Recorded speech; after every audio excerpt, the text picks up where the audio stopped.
Hi there, it's Teacher Jocelyn. One of my favorites today. This is Chester's Way by Kevin Henkes. This is my very favorite of all of those Kevin Henkes books about these various mice. And it has probably the most of the characters in it, which you know I love too.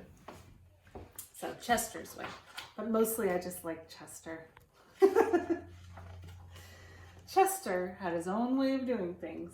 Hello, my name's Chester. I like croquet and peanut butter and making my bed. He always cut his sandwiches diagonally. Me too. He always got out of bed on the same side. And he never left the house without double knotting his shoes. Chester always had the same thing for breakfast, toast with jam and peanut butter. And he always carried a miniature first aid kit in his back pocket, just in case.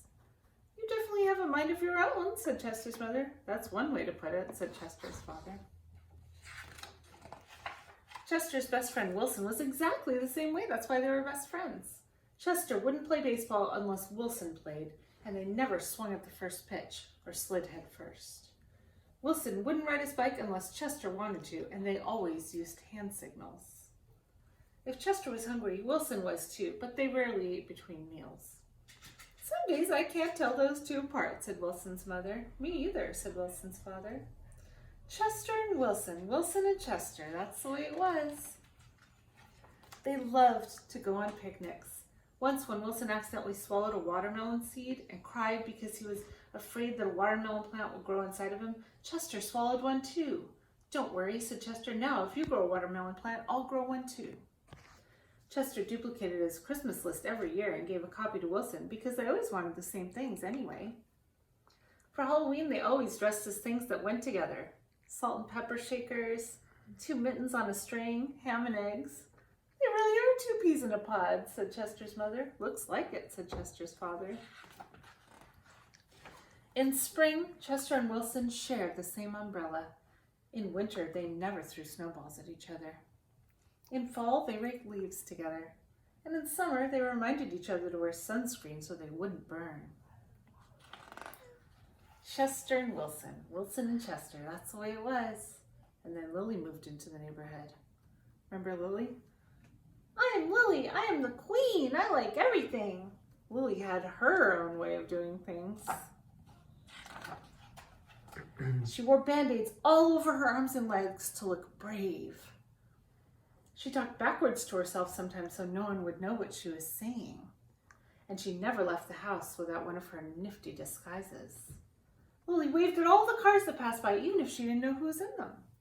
And she always carried a loaded squirt gun in her back pocket, just in case. She definitely has a mind of her own, said Chester. That's one way to put it, said Wilson. I'm not so sure what to think of her, huh? When Lily asked Chester and Wilson to play, they said they were busy. When she called them up on the phone, they disguised their voices and said they weren't home. If Lily was walking on one side of the street, Chester and Wilson crossed to the other side and hid. She's something else, said Chester. Looks like it, said Wilson. One day, while Chester and Wilson were practicing their hand signals, some older boys rode by, popping wheelies. They circled Chester and Wilson and yelled personal remarks. Chester and Wilson didn't know what to do. Just when they were about to give up hope, a fierce-looking cat with horrible fangs jumped out of the bushes and frightened the older boys away. Are you who I think you are? Chester asked the cat. Of course, the cat replied. Thank you, Lily, said Chester. You're welcome, Chester, said Lily. Thank you, Lily, said Wilson. You're welcome, Wilson, said Lily. I'm glad you were wearing a disguise, said Chester. And I'm glad you had your squirt gun, said Wilson. I always do, said Lily, just in case. Afterward, Chester invited Lily over for lunch. You have a Muscle Mouse cup, said Lily. Of course, said Chester. I do too, said Lily. Same here, said Wilson. Chester and Wilson cut their sandwiches diagonally.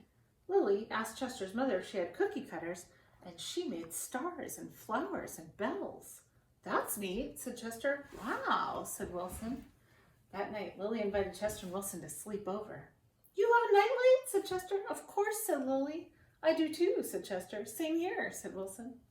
Chester and Wilson wanted toast with jam and peanut butter for breakfast the next morning. Boring, said Lily. Try this instead. So you see it's a little face. We call it Mr. Breakfast. It has toast with cereal mouth and fruit for the eyes and the ears.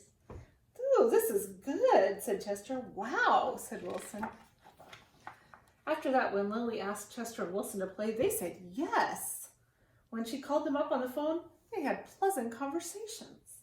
And if Lily was walking on one side of the street, Chester and Wilson waved and ran to catch up with her.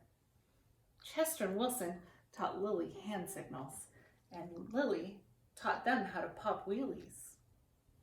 Lily taught Chester and Wilson how to talk backwards, and they taught her how to double knot her shoes. Sometimes I can't tell those three apart, said Lily's mother. Me either, said Lily's father. Chester and Wilson and Lily. Lily and Wilson and Chester, that's the way it was. For Halloween, they dressed as the three blind mice. For Christmas, Lily gave Chester and Wilson nifty disguises, and they gave her a box of multicolored shoelaces, extra long for double knotting.